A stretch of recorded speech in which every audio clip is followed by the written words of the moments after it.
By the time you realize what's happening, the people who could have helped you see it clearly are already gone. That's not an accident. That's the design. Isolation is one of the quietest, slowest, and most effective tools a controlling person can use because it doesn't look like control. It looks like normal life slowly rearranging itself. Today I'm going to walk you through 5 specific signs that someone in your life is isolating you. Not loudly, not obviously, but deliberately. And the earlier you can name it, the easier it is to stop. Intro 035. Welcome back to Dark Lens. This builds directly on what we covered last time. Why it's so hard to leave a relationship that's hurting you. Isolation is often the reason leaving feels impossible in the first place. Once your support system has been quietly dismantled, you're left facing everything alone. Watch for sign 3 especially. It's the one that disguises itself as love. Sign 1. Subtle criticism of the people closest to you, 1 o'clock. The first sign starts small enough that you might not register it as a pattern at all. It begins with mild, seemingly reasonable comments about your friends or family. I just don't think she's a good influence on you. Your brother's never really supported you the way he should. I'm not sure your friends actually have your best interests at heart. Each individual comment sounds plausible, maybe even caring.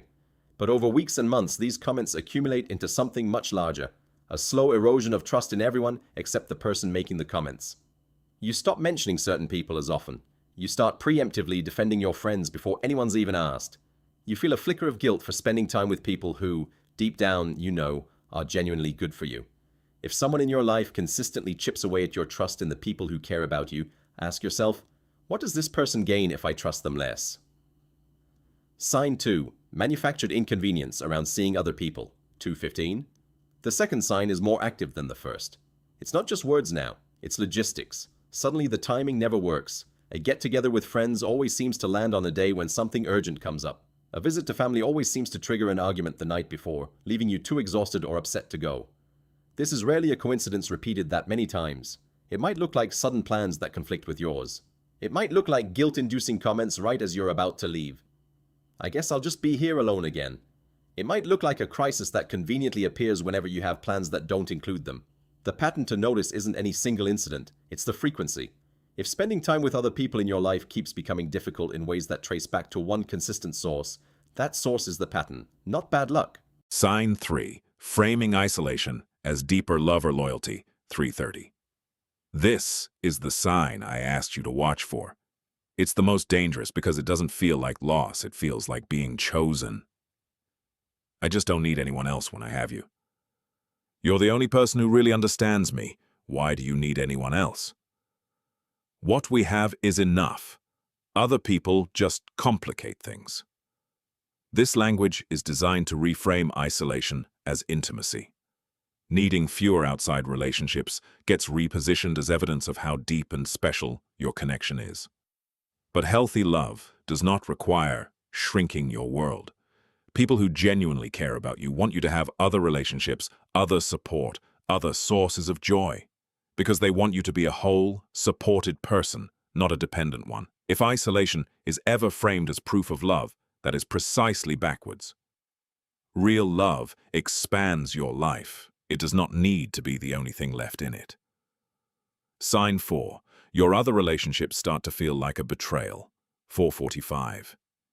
By this stage, something has shifted internally. You don't just feel inconvenienced when you spend time with other people. You feel guilty. Maybe you find yourself anxious during a dinner with friends, half thinking about getting home.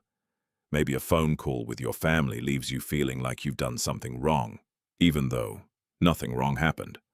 This guilt rarely comes from nowhere. It's been cultivated through the subtle criticism, the manufactured inconvenience, the reframing of isolation as love.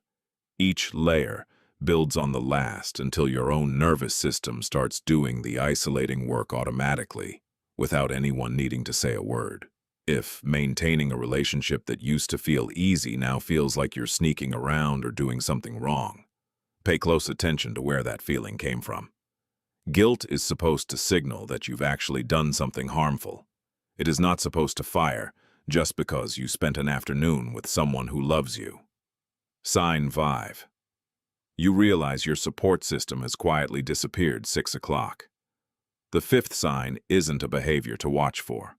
It's the outcome of the first four, and it's usually the moment people finally notice something is wrong.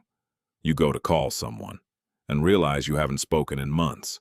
You think about reaching out for support during a hard moment and come up empty, because the people you used to turn to have drifted so far that it feels awkward to even start the conversation.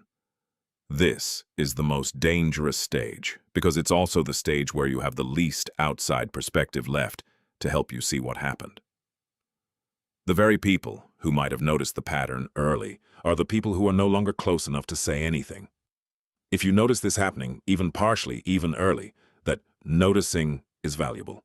It means you still have enough perspective to ask the question. Don't wait for the answer to become obvious only in hindsight. Outro 7:15, 5 signs: subtle criticism, manufactured inconvenience, isolation framed as love, guilt where there shouldn't be any, and finally, a support system that's quietly vanished.